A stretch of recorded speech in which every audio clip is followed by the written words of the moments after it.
Alright, so it's about 5:30 in the morning. I started on this thing last night. I don't remember what time, but put it in here, started taking everything apart, getting it ready for the 6.2, and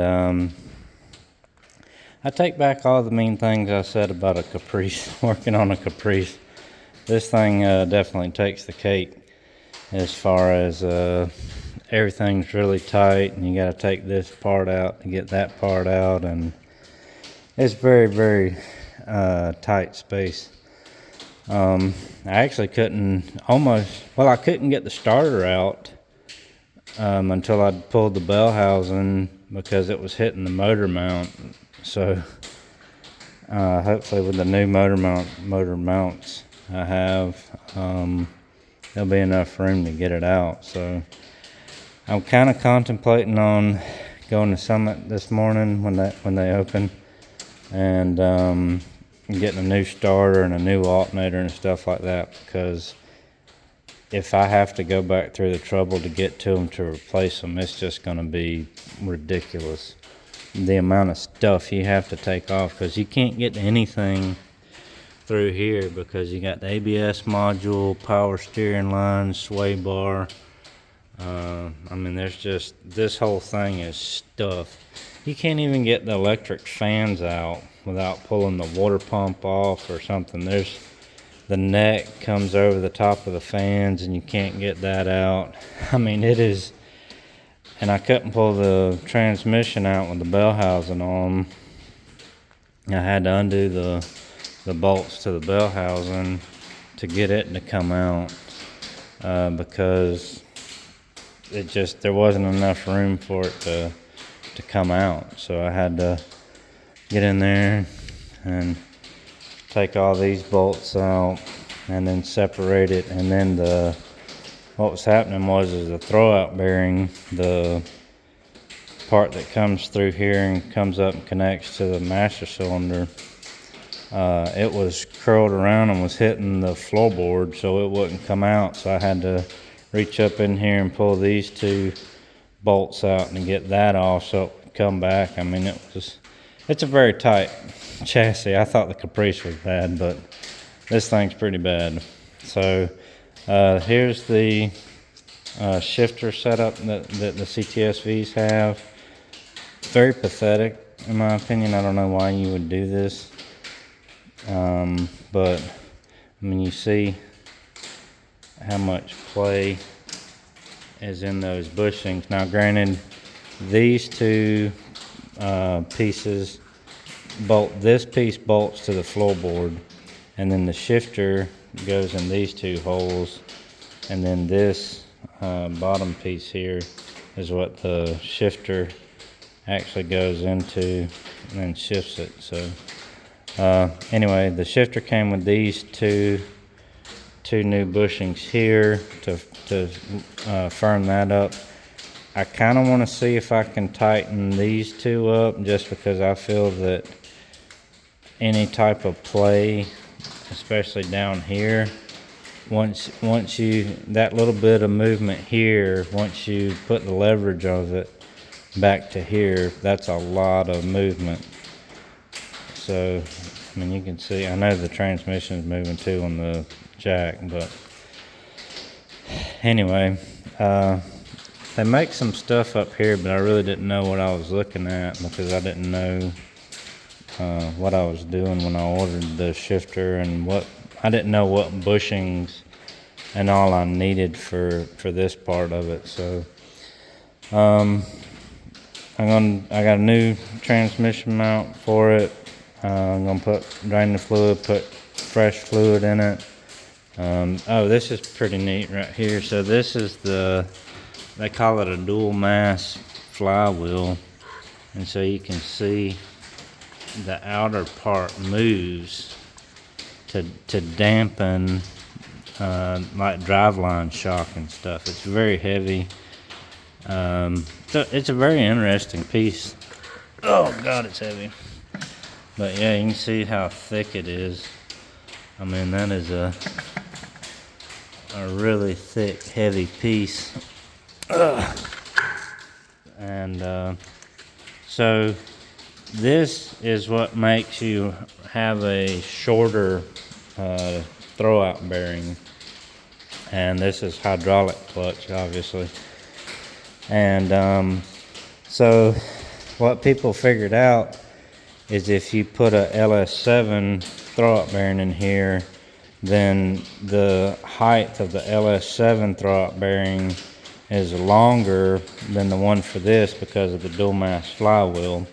So if I were to keep the Cadillac one, number one, it costs more, and number two, I would need a spacer to go behind it to take up for the thickness of this flywheel. So I've tried to read as much as I can, do my research on that, but I should be good there. And then here's the clutch disc, which is, it's a LUK. I don't know if I don't know if that's OEM or not. I doubt it. I doubt a LUK is OEM, but I mean, you can see it's pretty hot spotted. The clutch didn't feel bad, but I mean, it's pretty worn.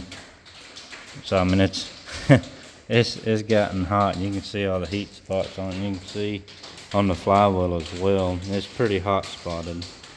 So, but the other thing I noticed is this is a solid hub, you know, which typically there's springs in here to allow the hub to dampen some of the torque load coming through the drivetrain. But it's a solid hub, and you know, obviously because this has the springs in it and can move. So anyway, got this thing out, and I'm going to take my mounts off of it, my AC bracket, the valve covers, the oil pan, crank sensor, oil pressure, stuff like that, and get everything I need from this engine, put it on the 6.2, and then I'm going to go ahead and put the 6.2 in there.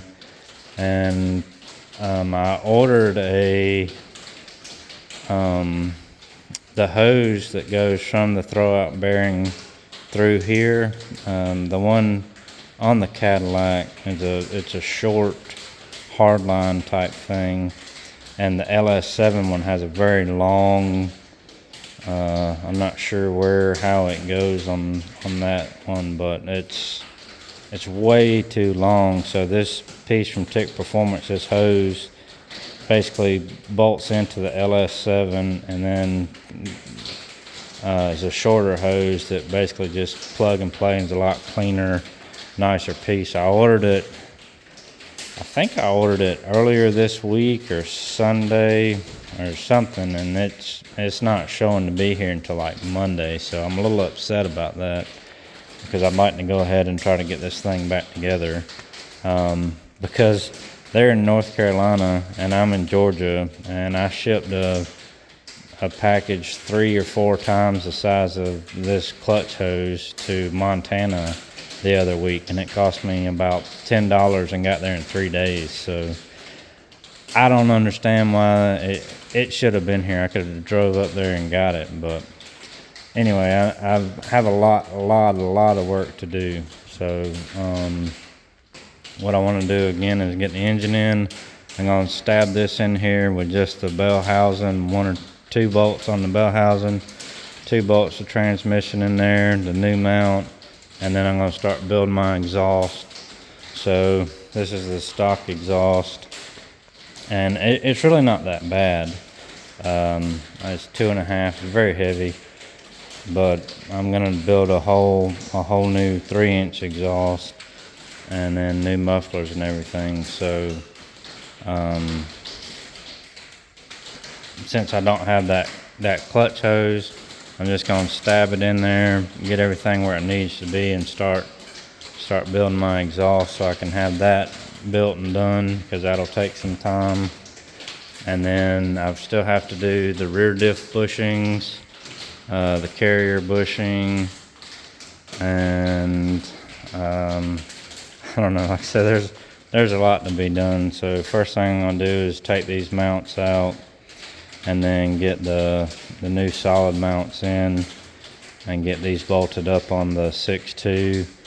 Check over everything in here, tidy it up, clean it up a little bit, maybe, probably not, and get the 6.2 in, start getting my process of order to get everything, this piece in, to get that piece on, and then get all the front accessory drive on, my headers in, and then just, you know, fuel system, and just try to get as much done as I can in the engine bay, and then, like I say, build the exhaust and all that other stuff. So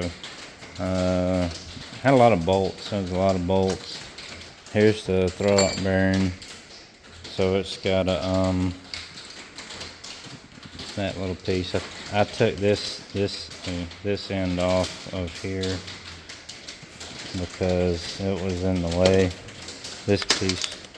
And it was like spring loaded too. A spring shot at. I don't know why that is, but this goes on there, and this is, you know, pretty short, whereas the LS7 one is extremely long. It's probably 3 feet long. So anyway, that was exciting getting this thing out. Oh, here's the old shifter.